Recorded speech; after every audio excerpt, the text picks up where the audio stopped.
ya están grabando, o sea, ya están al aire. Todavía no, maestra, por unas cuestiones técnicas todavía están solucionando. Bueno, yo estoy en movimiento, estoy en el tránsito para que den arranque lo más pronto posible. Ok, consejera.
El Instituto Electoral y de Participación Ciudadana de Tabasco le da la más cordial bienvenida para celebrar y llevar a cabo la conferencia magistral virtual denominada Violencias no visibilizadas mujeres afromexicanas, con el objetivo de visibilizar las desigualdades, discriminaciones y el racismo que sufren las mujeres afromexicanas de nuestro país.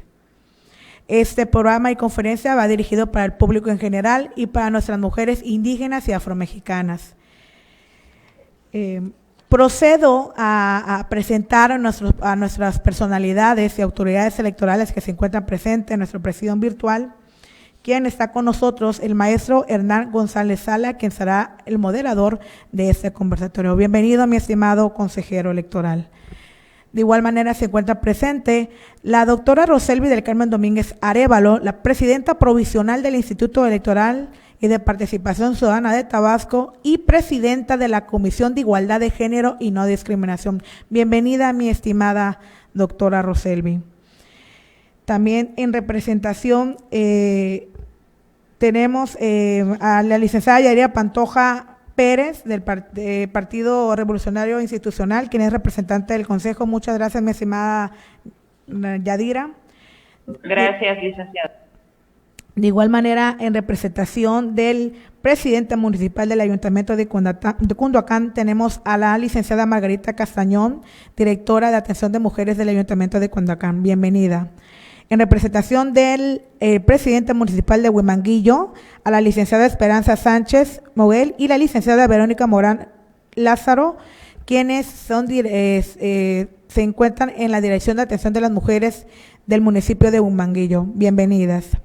De igual manera se encuentra con nosotros en representación de la presidenta municipal del Ayuntamiento de Jalpa de Méndez, Margarita Córdoba López, quien es la directora de Atención de las Mujeres. Bienvenida, mi estimada directora Dams. En representación del presidente municipal de Jonuta, Eri Robert Garrido, se encuentra con nosotros la licenciada Mercy Esmeralda Cruz, quien es la directora de Atención de las Mujeres. También se encuentra con nosotros el licenciado Rodolfo Frías Pulido, quien es subsecretario de Bienestar de Pueblos Indígenas del Estado de Tabasco. Muchísimas gracias, mi estimado licenciado, por estar con nosotros. En representación del licenciado Gabriel Isa Ruiz Pérez, del subsecretario de Asuntos Fronterizos, Migrantes y Derechos Humanos, se encuentra con nosotros el licenciado Félix Goel. Bienvenido, mi estimado Félix Goel. Gracias, igualmente. Por parte del Tribunal Electoral de Tabasco, la licenciada Lady Gabriela Salvador Hernández, quien es la defensora jurídica de asuntos de grupos vulnerables. Bienvenida, mi estimada licenciada Lady.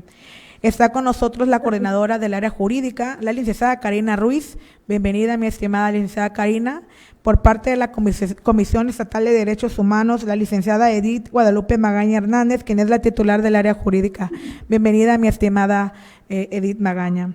De igual manera, se encuentra con nosotros la maestra Ana Julia Hernández Milla, directora jurídica del Instituto Estatal de las Mujeres, en representación de la maestra Nelly del Carmen Vargas, quien es la directora del Instituto Estatal de las Mujeres. Muchas gracias, mi estimada maestra Ana Julia, por estar con nosotros. Muchas gracias a ustedes por la invitación. En representación del licenciado Guillermo Arturo del Rivero León, subsecretario de Gobierno del Estado de Tabasco, se encuentra el licenciado Gabriel Isaac Ruiz Pérez, subsecretario de Asuntos Fronterizos, Migrantes y Derechos Humanos, del Secretaría de Gobierno. Y por parte del Instituto Nacional Electoral, por parte del vocal ejecutivo de la Junta Local Ejecutiva de Tabasco, se encuentra la licenciada Wendy Guadalupe Chan, encargada del despacho de la Vocalía de Capacitación Electoral y Educación Cívica del INE. De igual manera se encuentra con nosotros directores de las áreas del Instituto Electoral y de Participación Ciudadana de Tabasco, así como le damos la más cordial bienvenida a quienes nos escuchan a través de las redes sociales, YouTube y Facebook. Bueno, para dar continuo, le cedo el uso de la voz al maestro Hernán González Salas, quien dará las palabras de bienvenida a este evento. Muchas gracias, maestra Daliana. Saludo con afecto a todos y a todas las personas presentes, a las autoridades ya mencionadas por la maestra de ceremonia. Agradezco la distinción para dar las palabras de bienvenida a nombre del Instituto Electoral y de Participación Ciudadana y también a nombre de la consejera presidenta, la doctora, consejera Roselvi del Carmen Domínguez Arevalo. Es para mí un placer presentar esta conferencia magistral de nombre Violencia no visibilizadas, mujeres afromexicanas, las cuales van a estar a cargo de la maestra Georgina Diego Bello. Recordemos que estamos en 16 días de activismo a partir del 25 de noviembre por el Día Naranja. Es así de que tenemos el privilegio de tratar este tema que es muy pertinente, recordando los trabajos que tenemos pendientes en este instituto con respecto a la consulta indígena. En días previos tuvimos ya una reunión aquí de trabajo y estamos comenzando a construir este camino para hacer más perfectible nuestra democracia. Debemos incluir a todos los grupos vulnerables que a través del tiempo no han sido tomados en cuenta, que no han tenido esa voz, y obviamente para que una democracia sea completa tienen que escucharse todas las voces.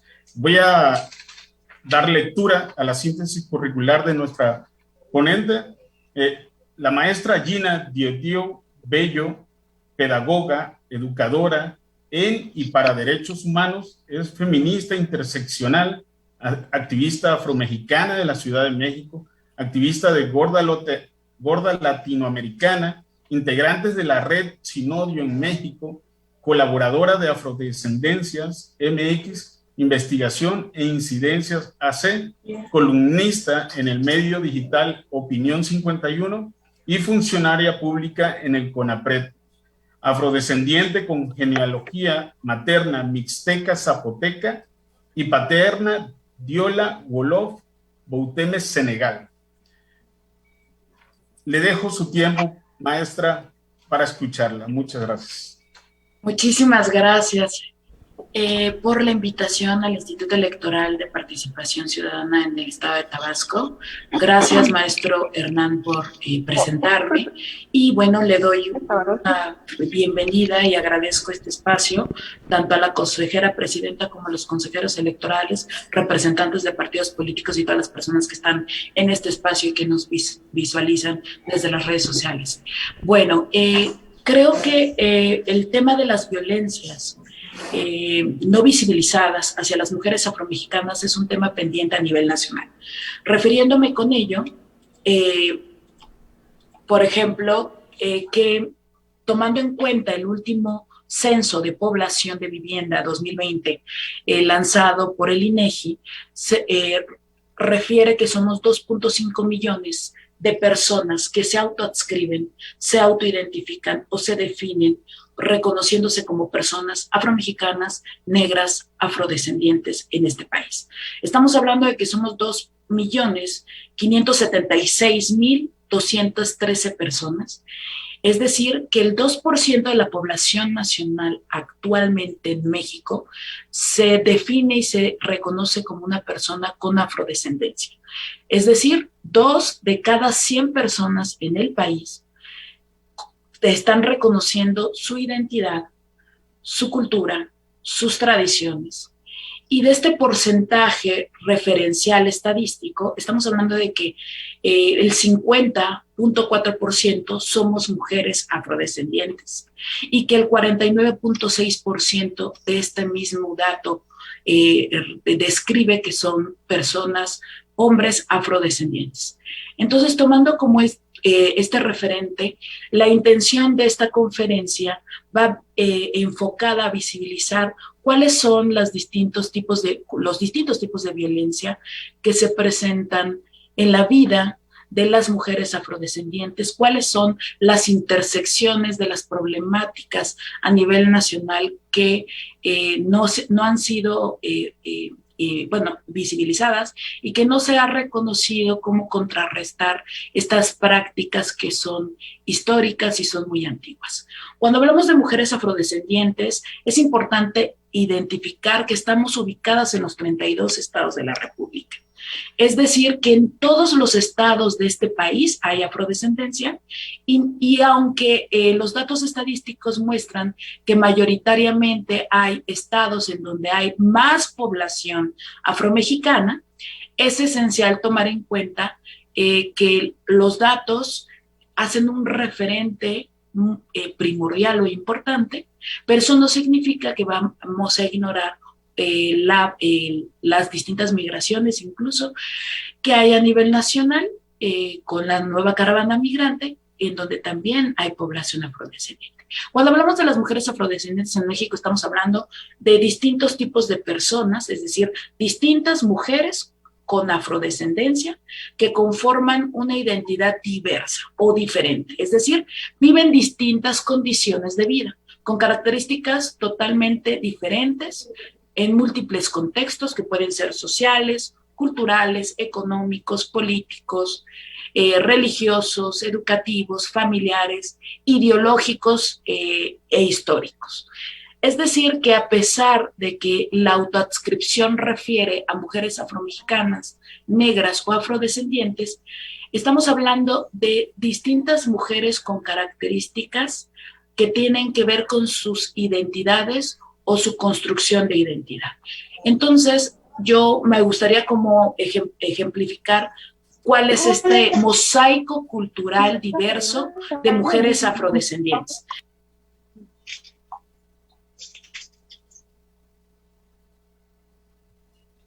Su audio, maestra, se cerró.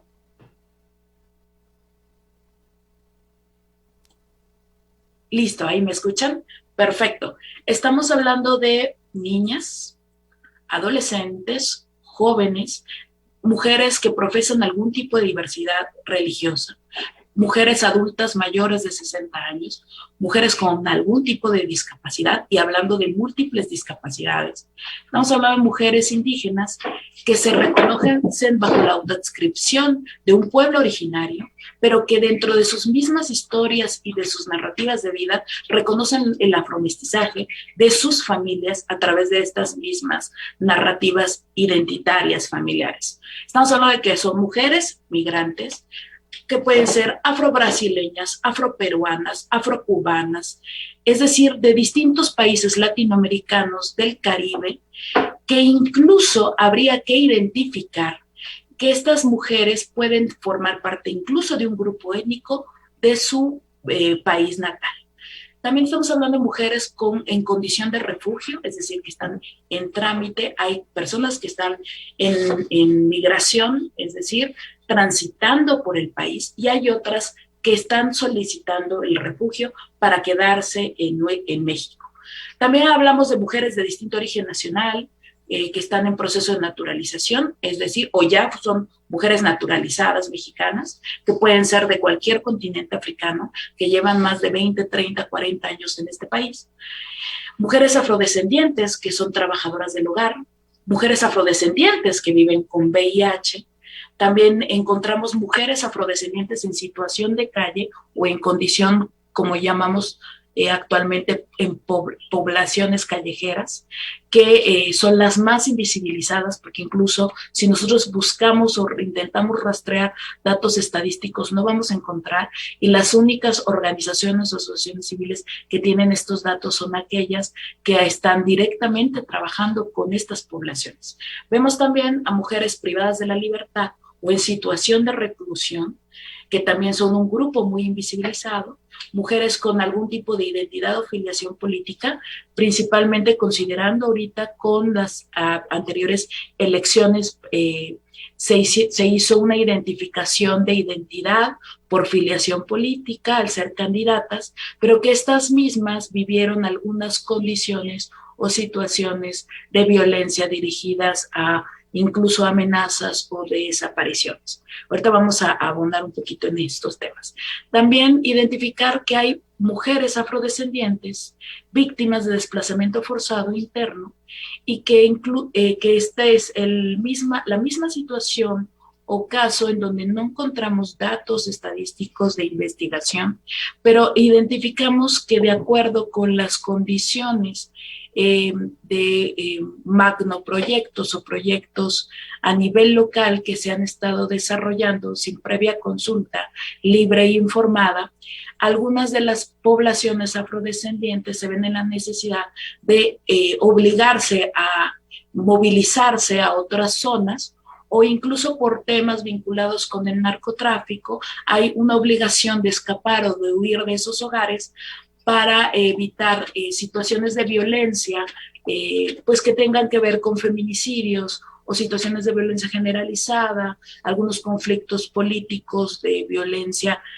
a nivel territorial que se pueden llegar a identificar, o cuando estos magnoproyectos como estas torres eólicas que se colocan en zonas para generar electricidad, están provocando vibraciones en el subsuelo que hace que incluso la fauna y la flora de la zona se vaya viendo afectada, principalmente cuando hay lagos, lagunas y ríos muy cercanamente a ellos. Entonces vemos cómo hay afectaciones en los cuales la misma población afromexicana, las mujeres afromexicanas que son pesqueras, tienen que dejar, pues ahora sí que trasladarse o desplazarse a otras zonas para subsistir, porque pues ya no hay la materia prima con la que ellas obtenían trabajo, mantenían a sus familias, que era la pesca.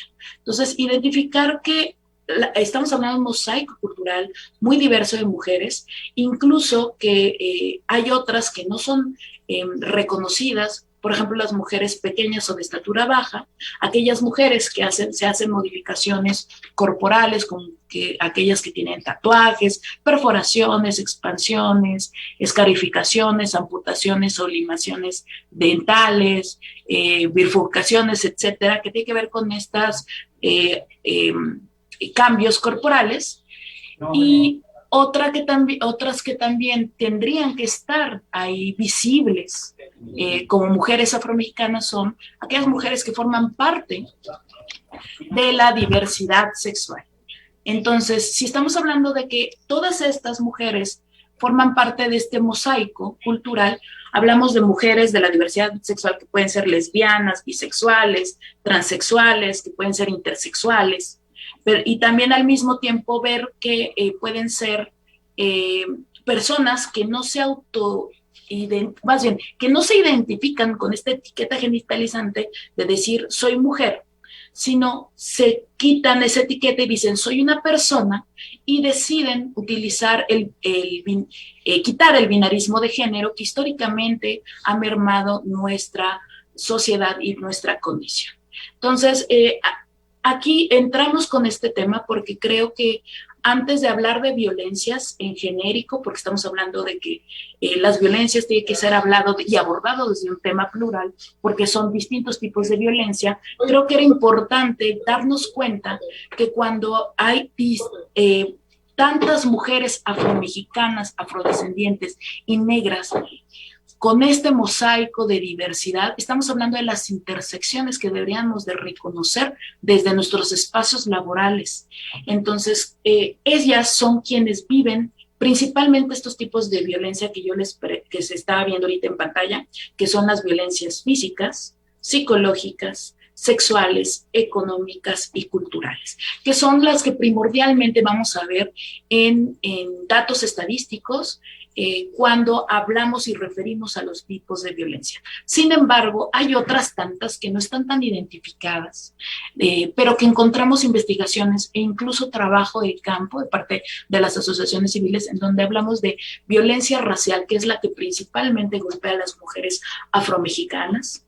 También cuando existe la etnicidad dentro de nuestra misma cultura, estamos hablando de que se pueden presentar actos de racismo, se pueden presentar actos de xenofobia, a pesar de ser mexicanas, porque existe el señalamiento o el seguimiento puntual de increparnos y preguntarnos si somos nacionales o no, cuando salimos de nuestras comunidades, porque cuando estamos en nuestras comunidades, generalmente estas prácticas no se dan, pero cuando hay desplazamiento en camiones o transportes, en zonas fronterizas o trasladándose de un estado a otro, es cuando realmente vemos que existen agentes encargados de cumplir la ley que toman este tipo de acciones de fiscalización o para saber si tú eres nacional o no, porque la negritud todavía no ha sido reconocida a pesar de que está en la Constitución mexicana, en el artículo 2 constitucional apartado C. Las personas no logran, a nivel nacional, la población mexicana no logra identificar que llevamos más de 500 años viviendo en este país, que muchas de las tradiciones, las culturas y las apropiaciones que ha desarrollado esta construcción de país también ha tenido implicaciones de las mujeres afrodescendientes. Entonces vemos cómo hay violencia política e institucionalizada cuando se hacen omisiones o casos omisos para la atención en materia de políticas públicas hacia esta población. Vemos también violencia cis-heteronormativa, cisgénero y cissexista, cuando hablamos de unas ideologías que niegan o descalifican que incluso pueden discriminar cuando se viola un derecho humano en específico, las expresiones o las distintas expresiones de género, y por ello me refiero no solamente a las binaristas, que son hombre-mujer, sino también a todas estas que forman parte de la diversidad sexual. En específico refiero a las personas que son trans, es decir, mujeres trans, o a las personas, en este caso, intersexuales, que no forman parte de estos espectros. Vemos también violencia en el ámbito público y en el ámbito privado. En el ámbito privado referimos a lo familiar, porque cuando en este país existe un feminicidio, se registra como tal, pero no se registra la autoadscripción de ser afrodescendiente. Entonces, cuando vemos que pasa una situación de un feminicidio a una menor de edad, o vemos un feminicidio a una joven, a una adolescente que es afrodescendiente, encontramos registros de mujeres indígenas, pero no encontramos registro de mujeres afros. Y esto es muy grave porque estamos hablando de que existen todavía ciertos pendientes, no solamente en materia legislativa, en materia política, sino también en materia estadística, entre otros tantos ámbitos o sectores a nivel nacional. Entonces, pues vemos también la violencia en los medios de comunicación, y refiero a ello porque actualmente, en los últimos 10 años, empezamos a visualizar discursos de odio en los medios de comunicación dirigidos hacia ciertas poblaciones. Lo vamos a ver más frecuentemente con las mujeres que son migrantes, que son negras, afrodescendientes, que vienen, están en movilidad por el país, y vemos cómo el discurso de hoy está dirigido totalmente desde una visión racista o totalmente desde una visión xenófoba, e incluso por parte de agentes encargados de cumplir la ley, de perfilar racialmente a ellas, desde esta visión de fiscalizar su estancia, su estadía o su tránsito por el país, ignorando por completo que existen un marco jurídico internacional ratificado por México, logrando identificar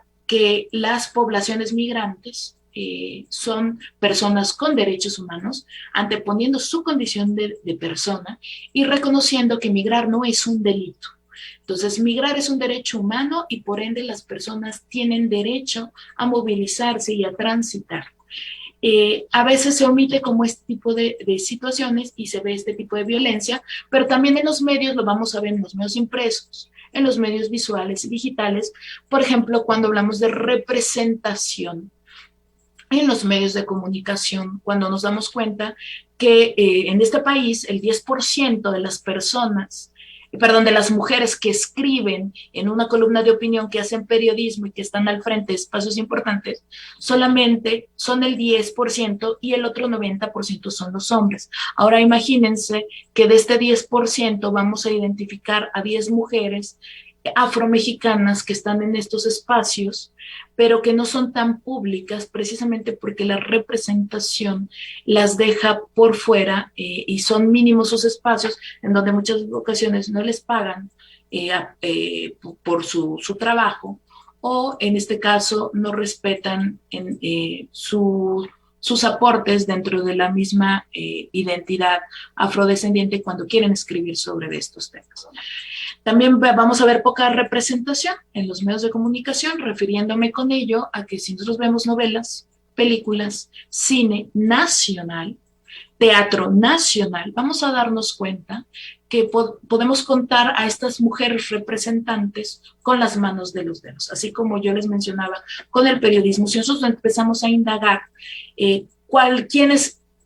quiénes son, nombre y apellido de aquellas mujeres representando en espacios profesionales, podemos indagar en el deporte, en música, en artes, podemos indagar en periodismo, incluso en cargos de toma de decisión política.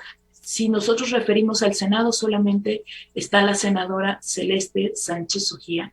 Si nosotros referimos a las diputaciones, vamos a encontrar algunas diputaciones y siempre nos vamos a dar cuenta que somos menos de 10 mujeres representando en ese espacio. Entonces, la idea es reconocer que también la falta de visibilidad es una forma de violencia simbólica.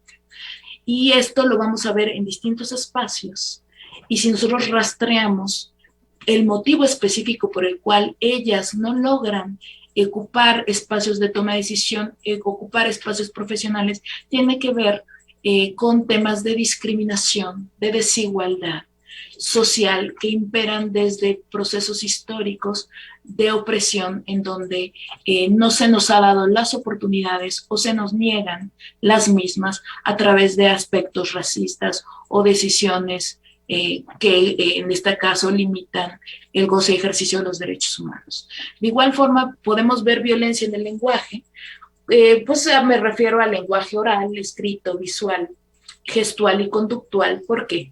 Porque incluso este tipo de prácticas en donde se nos dirige de manera denostativa con tratos diferenciados, desiguales, cuando nos dicen negras o negros, sin en este caso reconocer que incluso pues la recomendación de autoadscripción habla de afrodescendiente o afromexicana, afrodescendientes o afromexicanas como personas. Es importante darnos cuenta que tiene que hacerse una armonización legislativa a nivel nacional, y ya está, pero ahora nos falta en todos los estados. Es decir, que necesitamos que exista un cambio en la Constitución estatal, por ejemplo, de Tabasco, en donde existe esta autoadscripción, en donde reconociendo que ya se hizo la modificación del artículo 2 constitucional, entonces se tiene que hacer la modificación en la Constitución del Estado de Tabasco. De igual forma,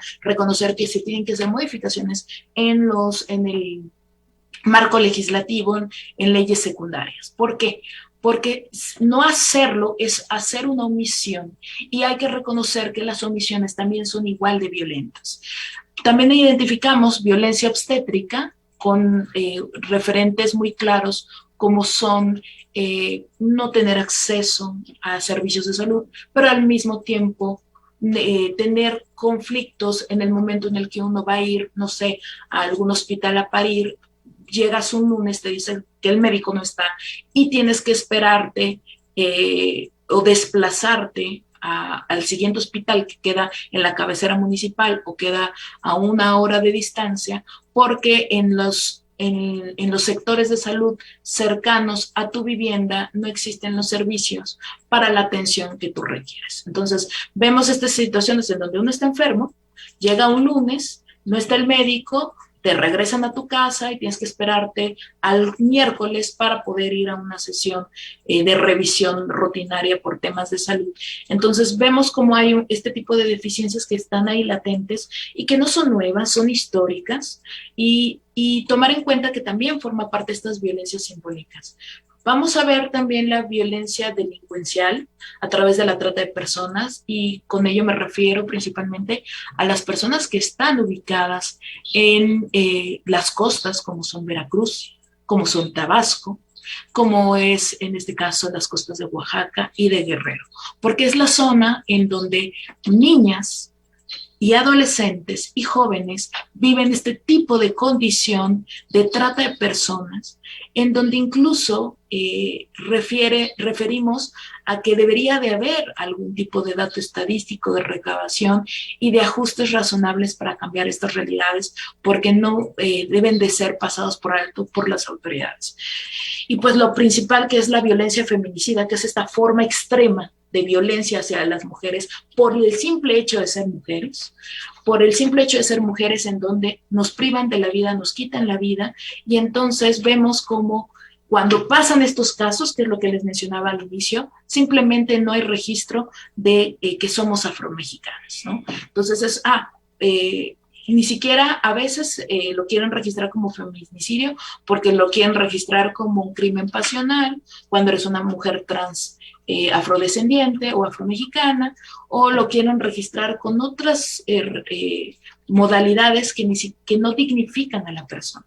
Entonces, tomar en cuenta que al final las violencias hacia las mujeres negras, afromexicanas y afrodescendientes son un problema estructural, porque están en todas las estructuras de nuestra sociedad mexicana. Y cuando decimos que México discrimina, que México es racista, que México es misógino, lamentablemente es una realidad histórica, sociocultural, que está arraigada en nosotros y que depende de nosotros como un instituto, como el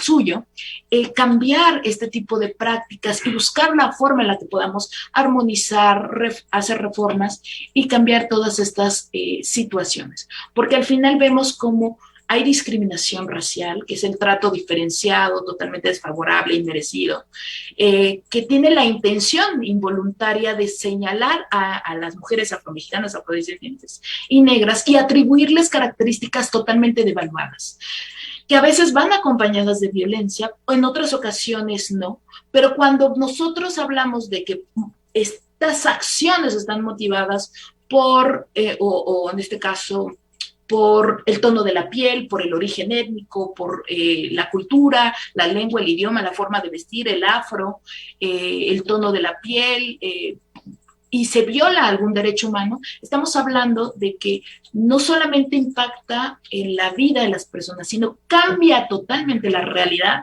de las mujeres afrodescendientes, y esto puede generar que ella no se desarrolle o ellas no se desarrollen dentro de su vida, que no tengan acceso al trabajo, a la vivienda, a la educación, entre otros tantos derechos humanos que son primordiales y esenciales. Y yo me gustaría como ir cerrando, porque sé que tenemos 30 minutitos, hablar de que en muchas ocasiones el racismo es la práctica más silenciosa que ha tenido nuestro país, porque a veces esa discreción, a veces son identificados como microrracismos, y estos microrracismos van dirigidos a la población afromexicana, afrodescendiente, pero lo que viven las mujeres afromexicanas en este caso, pues pueden ser situaciones de sistemas de opresión vinculadas, por ejemplo, con la hipersexualización, la cosificación de nuestros cuerpos. Perdón. Y si nosotros retomamos lo que enmarca la Ley General de Acceso de las Mujeres a vivir una vida libre, sin violencia, es que existen actitudes, acciones y discursos de parte de incluso colegas del trabajo o de parte de familiares o gente que con la que convivimos, que primordialmente son hombres, y eso no significa que sean los únicos, que no se dan cuenta que los piropos, los comentarios no deseados acerca del cuerpo de las mujeres, de su aspecto físico, hacer burlas, bromas, algunos chistes ofensivos relacionados con nuestra negritud, o que tengan carácter de índole sexual, también son violencia. Entonces estamos hablando de que pues se pueden presentar o se podemos identificar incluso en espacios laborales el tema del hostigamiento y el acoso sexual, pero y tomar en cuenta que estas acciones pues son muy visibles cuando son insinuaciones, propuestas sexuales, invitaciones insistentes a salir, a convivir dentro y fuera de espacios que no son institucionales, o incluso en espacios y en horarios laborales, en donde se convive cotidianamente, pero no se es profesional, se nos olvida que somos funcionarias y funcionarios públicos, y sé que es un tema que a veces incomoda, pero la vida sexual de las personas no tendría por qué ser de importancia nuestra, no tendremos por qué hacer preguntas incómodas sobre la sexualidad de una mujer, ni preguntas incómodas sobre su vida amorosa, o insultarla o amenazarla con cuando ella misma resiste este hostigamiento o acoso sexual. Incluso algo que la sociedad mexicana ha normalizado es las miradas morbosas e insistentes o sugestivas que pueden llegar a ser insultantes hacia nuestros cuerpos, pero mucha gente dice, bueno, pero es que por cobrar no se, por ver no se cobra, y pues ver no genera ningún daño. Cuando existe una hipersexualización y una cosificación de los cuerpos negros, es decir, de las mujeres afromexicanas, estamos hablando de que es una constante, que es algo que regularmente se da, que algunos hombres han decidido en la vida de una mujer negra señalar este tipo de situaciones. Entonces, imagínense, cuando tú eres una niña, te desarrollas normalmente, llegas a tu adolescencia y tu juventud y tu adultez y toda tu vida te han acosado, te han hostigado en distintos espacios públicos y privados, es una violencia constante. Hay mujeres que viven este tipo de violencia estructural desde que nacen hasta que mueren. Entonces es importante ir cambiando incluso estas actitudes, acciones o discursos, estas miradas que son insultantes hacia nuestros cuerpos.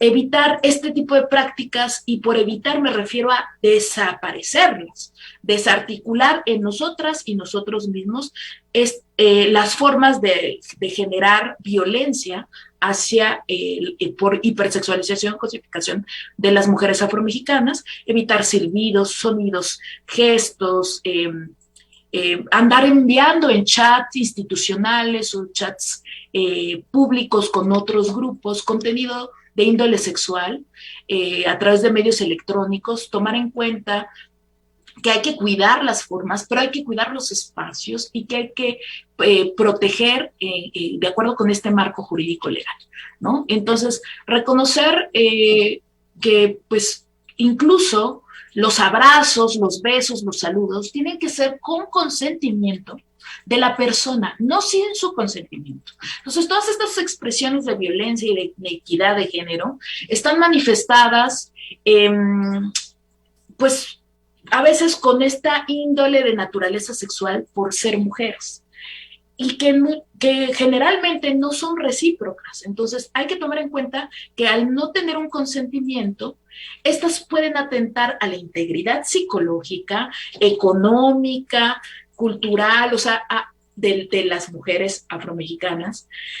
Y esto puede generar incluso que uno termine renunciando, ¿no? Que uno termine teniendo, por ejemplo, problemas de ansiedad, de no estar cómoda con las personas porque están transgrediendo su dignidad como mujer. Y claramente hay que tomar en cuenta que esto no solamente se da con nosotras. A nosotros nos hipersexualizan y nos cosifican. A las mujeres que son de otra nacionalidad, que tienen tonos de piel más claro, que tienen otro mestizaje, también las cosifican. Entonces, tomar en cuenta que todas estas transgresiones en materia y protección de derechos humanos no solamente es un tema que se tiene que trabajar desde un aspecto transversal de hablar de mujeres, sino desde las intersecciones. Y además de las intersecciones, de las imbricaciones, es decir, de aquellas diferenciaciones en cuanto hablamos de mujeres afromexicanas, negras y afrodescendientes, y todas aquellas, aquel mosaico cultural que yo hacía referencia, cuando también estamos refiriendo a los contextos, ¿no? Entonces, yo les decía hace rato, contextos sociales, políticos, económicos, religiosos. Entonces, esas son las implicaciones que hay que reconocer.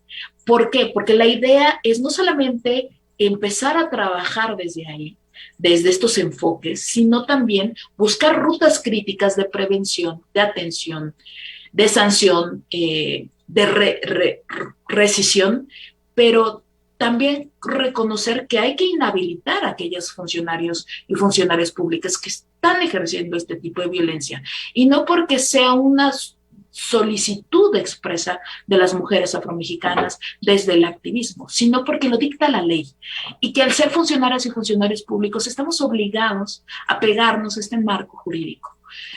En este caso, considerar que las violencias, por ejemplo, también podrían ser feminicidas, lesbofeminicidas, como una forma extrema de violencia por transfobia o lesbofobia, pero existen otras tantas violencias que yo les estoy mencionando en este momento, como por ejemplo, cuando existe perfilamiento racial. ¿Nos seguimos en las que sigue, por favor? Muchas gracias.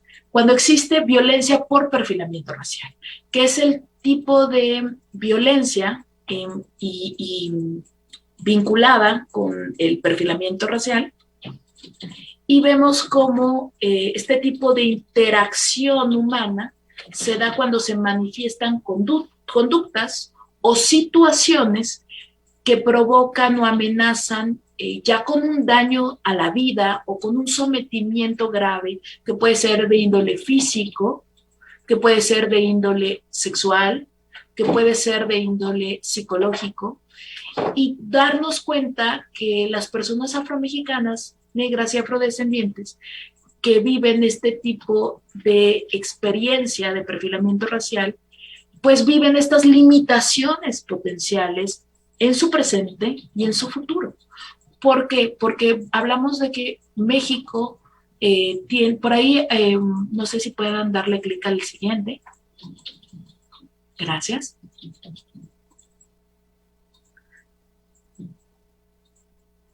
Porque en México el perfilamiento racial, la que sigue, ahí.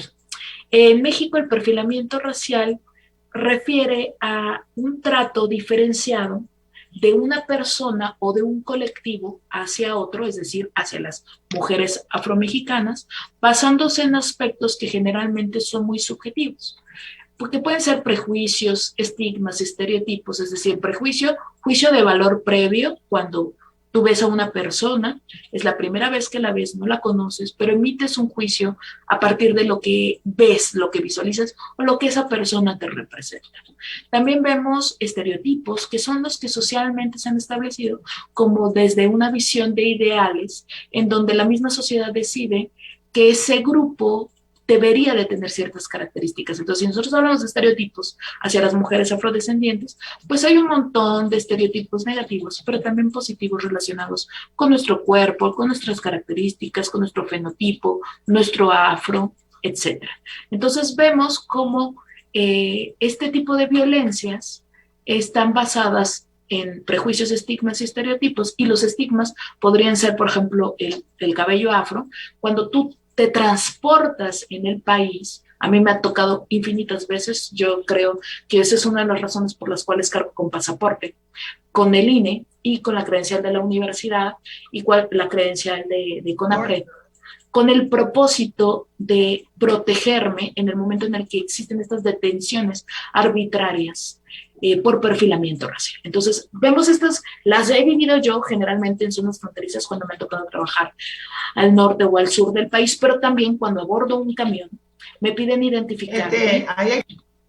Y las identificaciones generalmente son desde una visión bastante hostil, porque lo que hacen es preguntarme únicamente a mí en la fila y no pedirle identificación a nadie más. Entonces, cuando este tipo de prácticas se ven y se visualizan, es un claro ejemplo de perfilamiento racial, que en este caso a mí me ha pasado con lujo de violencia, es decir, con uso de la violencia, cuando los agentes pueden ser migratorios, militares, o agentes encargados de cumplir la ley, como son policías, ya sea federales, estatales, municipales, deciden increparte, deciden pedirte te identifiques, compruebes tu nacionalidad y cometan el error de cuestionar si tus documentos son reales o son falsos. O sea, a mí me ha tocado que me dicen, tus documentos no son reales, los vas a tener que acompañar.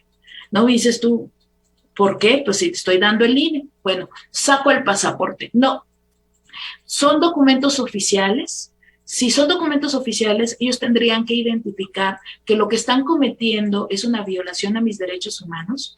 Ajá, me están perfilando racialmente, están poniendo en duda documentos que les estoy presentando, que pueden revisarlos, por supuesto, que pueden cuestionar muchas cosas, pero no pueden decirme que no soy nacional si mi identificación tiene, no, por ejemplo, apellidos, mi apellido es Bello, y hay muchas personas Bello en este país, ¿no? Con ese apellido, o por ejemplo, si mi apellido fuera Sánchez o si mi apellido fuera otro, pues ahí tendrían que reconocer que hay personas que somos afromexicanas y nacimos aquí, otras podemos tener apellidos diferentes, ¿no? Como un apellido extranjero como es el Dieriu, pero eso no significa que mi madre no sea mexicana y que yo no haya nacido en México. Entonces, este tipo de perfilamiento racial se ha dado en donde me han detenido, por ejemplo, en el estado de Guanajuato me detuvieron y me encañonaron con arma y me cortaron cartucho a mí y a 5 colegas más negros, uno de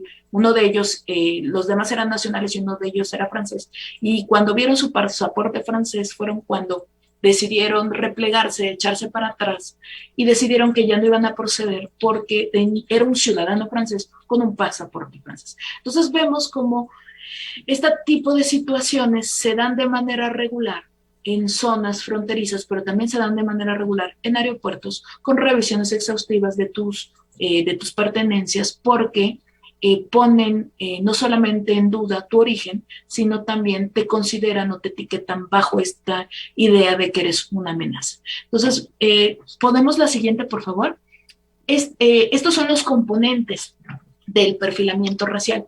Tomar en cuenta que quien lleva a cabo estas acciones son funcionarias y funcionarios públicos, que pretenden justificar su actuar de control, de vigilancia y de investigación o de sanción, pero que está basado su juicio en prejuicios, estigmas y estereotipos al creer que en México no hay personas negras, que en México no hay personas afromexicanas o afrodescendientes, que seguramente son extranjeras, y por ende hay que increparles y preguntarles a dónde van, de dónde vienen, etc.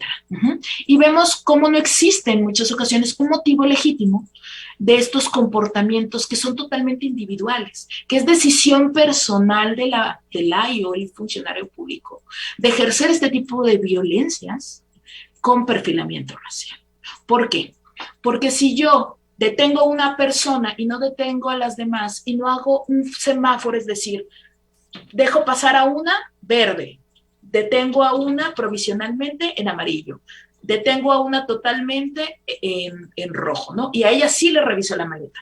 Esto debería de ser de manera secuencial, con estas diferenciaciones, y no simplemente decir, la mujer afromexicana negra que está ahí, que tiene el afro, a ella la vamos a revisar exclusivamente, ¿no? A la persona prieta, a la persona negra, a la persona con características o ciertos fenotipos, nariz ancha, labios gruesos.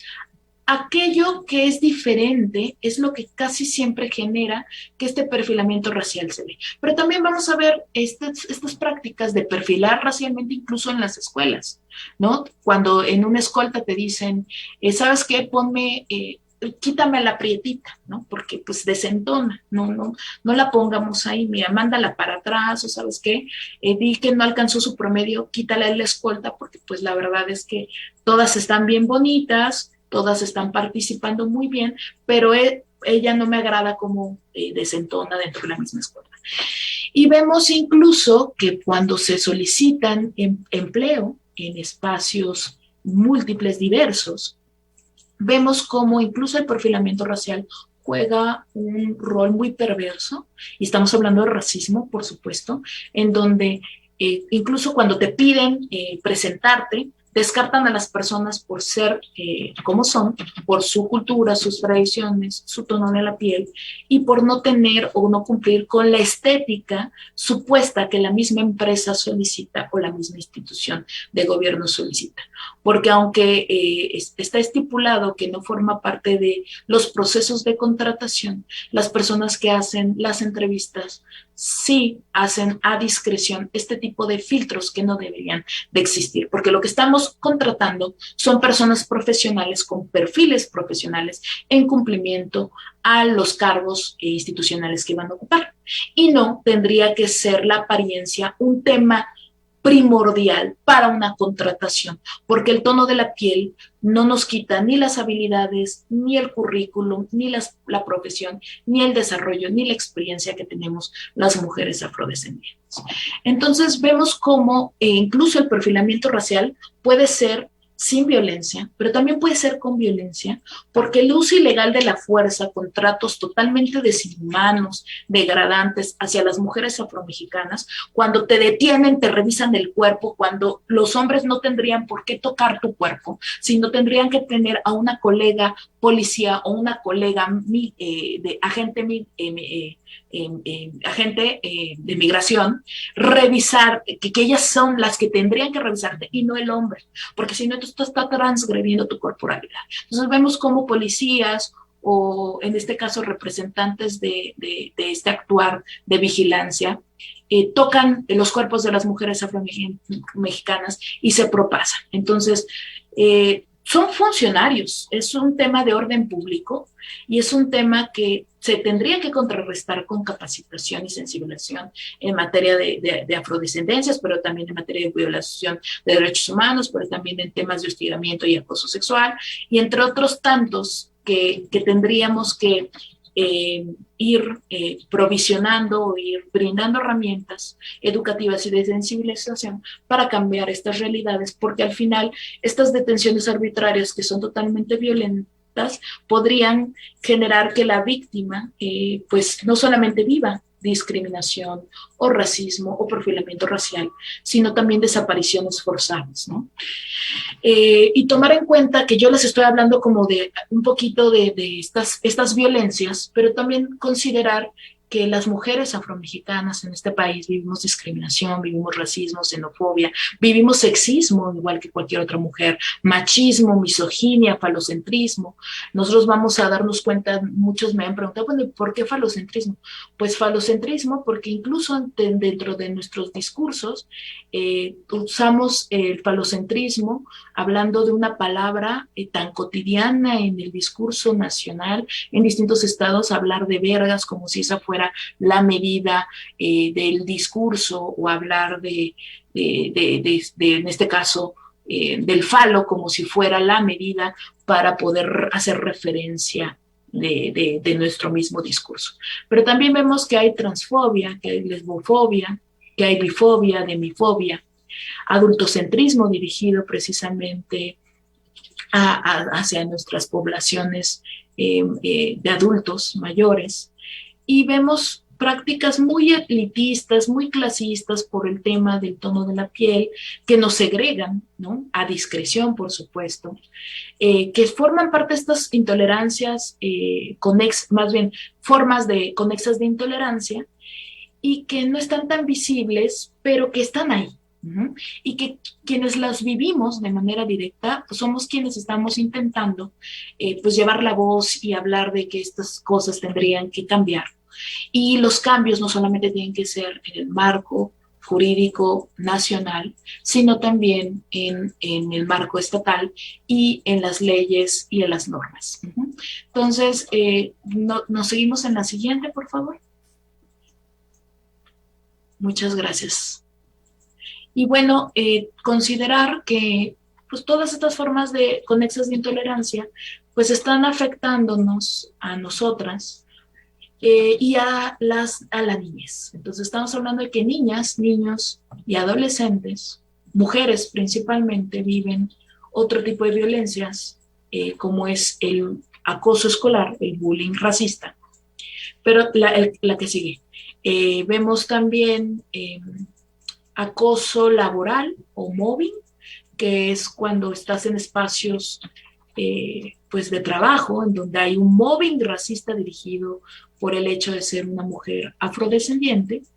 Vemos también el acoso en redes sociales o el cyberbullying racista, que es esta necesidad que tienen algunas personas a hacer sexting, un stalkeo, y entonces seguirte en las redes y atacarte permanentemente diciéndote cosas como que eres un simio, que eres un perro, que eres un chango, mandándote memes de bananas, o sea, cosas que aparentemente no son dañinas, pero cuando es una constante, cuando la imagen va acompañada de discurso de odio o tienen expresiones de odio racistas, hay que tomar en cuenta que esto genera daños en la persona, porque es tener un montón de trolls, es decir, gente que genera hate, que genera odio en tus redes personales o en tus redes institucionales, a partir de estas expresiones de discurso de odio, narrativas de odio que son totalmente racistas,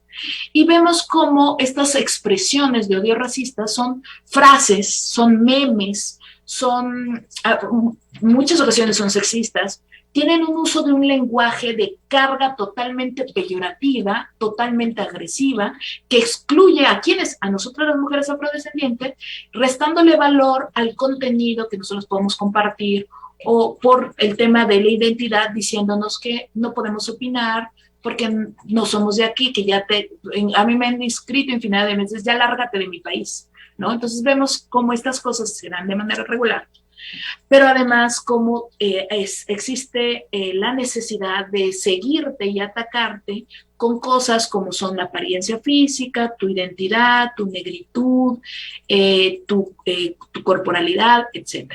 Y vemos también que el discurso de odio en estos espacios de las redes sociales, pero también de los medios masivos de comunicación, estamos hablando de discursos que propagan o incitan o promueven, ¿qué cosa? El odio racial, basándose en totalmente aspectos de intolerancia, pero también en este nacionalismo agresivo de pensar que no podemos ser nacionales, ¿no? Entonces, esta idea de que está negro, está prieto, tiene el cabello afro, no es nacional, porque lo nacional solamente son los pueblos originarios indígenas. Y entonces se borra por completo estos 500 años de estar presentes en este país, y no ser reconocidos como parte de la historia de este país, y se vuelve a repetir esta forma hostil de indicar y señalar que las personas afrodescendientes no son de México, que seguramente son migrantes haitianos, migrantes africanos, migrantes de cualquier otra parte del mundo, pero de aquí no son. Y por eso, entonces yo empiezo con este hate, con este odio a atacar.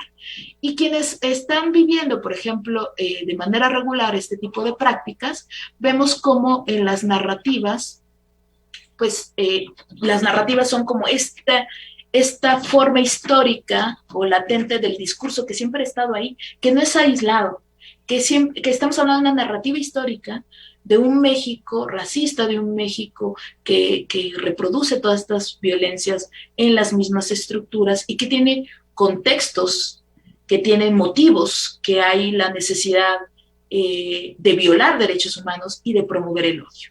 Entonces, bueno, pues no sé si con esto que les platiqué, vamos viendo como toda esta falta de visibilidad y de violencias dirigidas hacia las mujeres que son violatorias de derechos humanos y que afectan y merman la vida y la condición y las oportunidades hacia nuestra población. Eso sería todo por mi parte. Muchísimas gracias y espero no haberme extendido demasiado. Muchísimas gracias, maestra Georgina. La verdad, muy interesante su disertación. La violencia no visibilizada a las mujeres que se reconocen como afrodescendientes en México es un tema pendiente en la agenda nacional.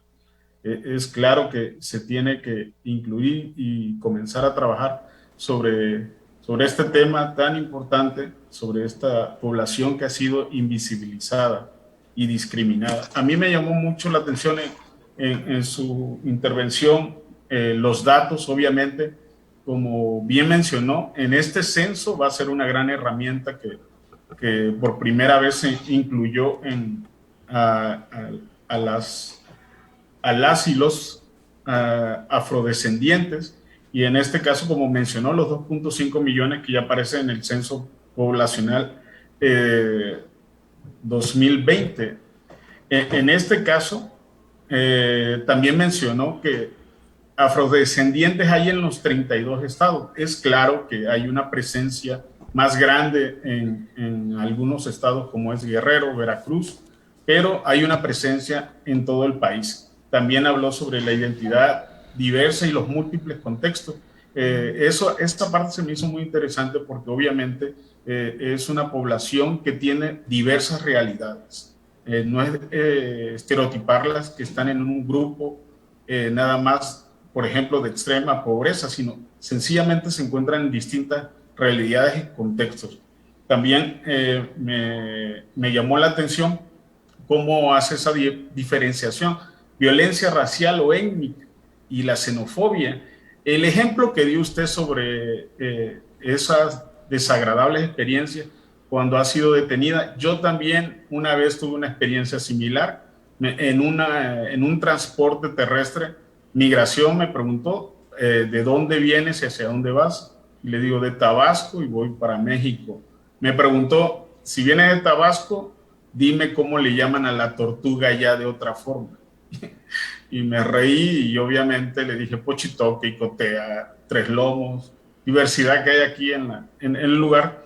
Pero efectivamente es ese aperfilamiento racial que usted acaba de mencionar, que obviamente es una falta de cultura. Creo yo que las autoridades se tienen que capacitar en ese aspecto, porque ya la diversidad de la población, pues obviamente no por tener ciertas características de rasgo, quiere decir que somos de un lugar. Aquí sobre todo el mestizaje se ha ido ampliando y pues obviamente aquí hay muchas personas que vienen de diferentes países y obviamente son mexicanos, mexicanas. Tenemos que trabajar mucho en ese aspecto. Igualmente lo que mencionó del feminicidio en afrodescendientes, se tiene que ir estableciendo esa estadística, no invisibilizar para saber la cantidad de mujeres que están siendo afectadas por obviamente el feminicidio en ese grupo en especial.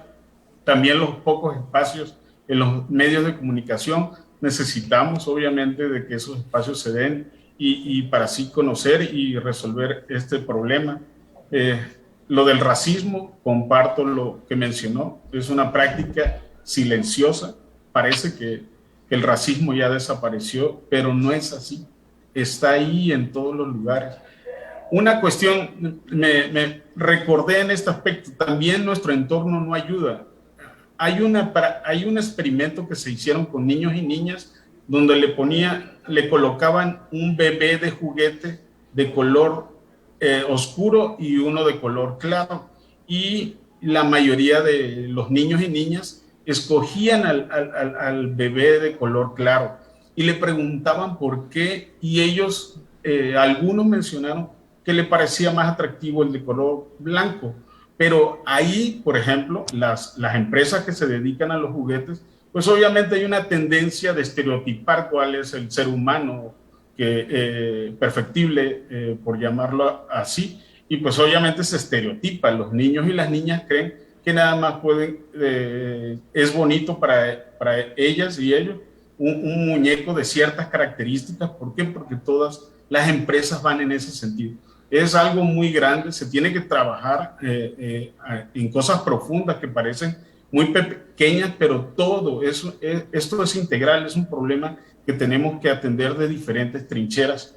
También el tratamiento diferenciado, vulneración de derechos, obviamente tenemos que, sobre todo, meterlo en la agenda pública. Tenemos que llevarlo a la agenda nacional.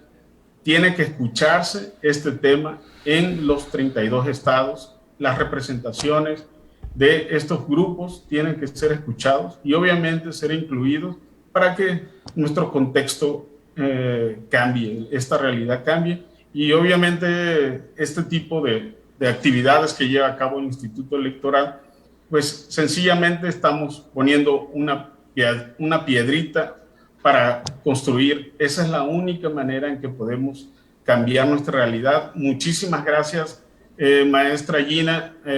Aquí siempre va a tener abiertas las puertas para que vuelva a visitarnos y obviamente seguir conociendo este tema tan interesante. Le dejo el uso de la voz a la maestra Daliana. Gracias.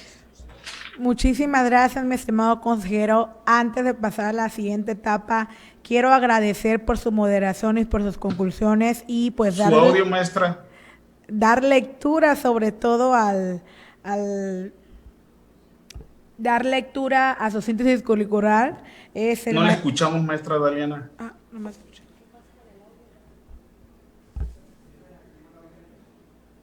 Sí, bueno, allá. Ok, muchas gracias. Maestra Hernán, muchísimas gracias por su moderación y sobre todo por las conclusiones. Sin duda alguna es muy importante incidir dentro de nuestras trincheras y pues ya, como lo comentó, importantísimo que las 32 entidades podamos incidir y sensibilizar a todos y a todas los servidores públicos.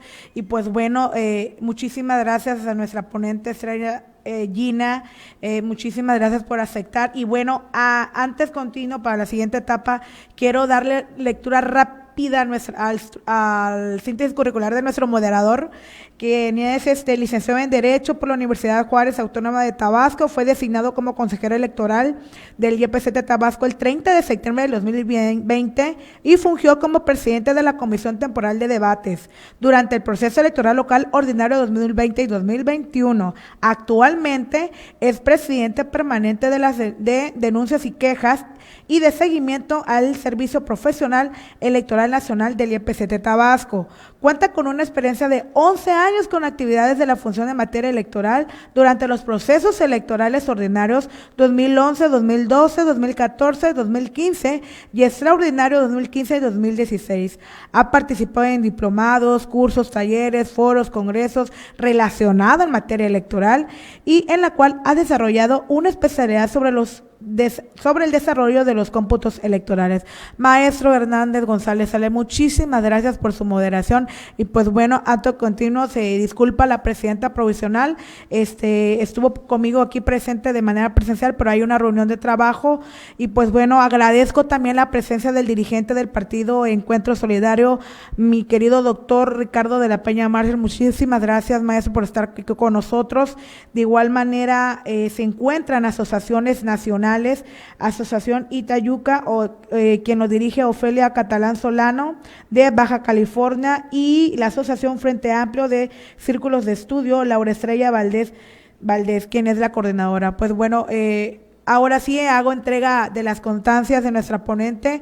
El Instituto Electoral otorga la presente constancia a Gina Didiu Bello por su destacada participación en la conferencia magistral Violencia no visibilizadas mujeres afromexicanas efectuada el día 29 de noviembre del 2021, firmado por nuestra presidenta provisional, la magistrada Roselvi del Carmen Domínguez Arévalo, y por nuestro secretario ejecutivo Armando Rodríguez Córdoba. De igual manera, hacemos entrega de la constancia con la misma lectura a nuestro moderador, consejero Hernán González Salas, por su destacada moderación en las conclusiones de esta conferencia.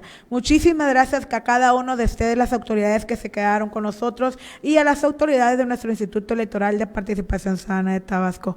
Por el momento, agradecemos y que pasen una linda tarde, y recordarles que el 1 de diciembre habrá otra conferencia magistral por los 16 días de activismo. Nos vemos a las 10 de la mañana, en la cual la conferencia tiene como nombre denominado Nuevas Masculinidades para reducir la violencia de manera virtual. Muchísimas gracias, tengan todos ustedes y una linda tarde. Gracias. Hasta luego. Gracias. Hasta luego. Muchas gracias, maestra Gina. Un placer. Gracias, Que tengan un muy placer. buena tarde. Gracias. Hasta luego, Saludos a todos y a todos. desde Manillo. Gracias.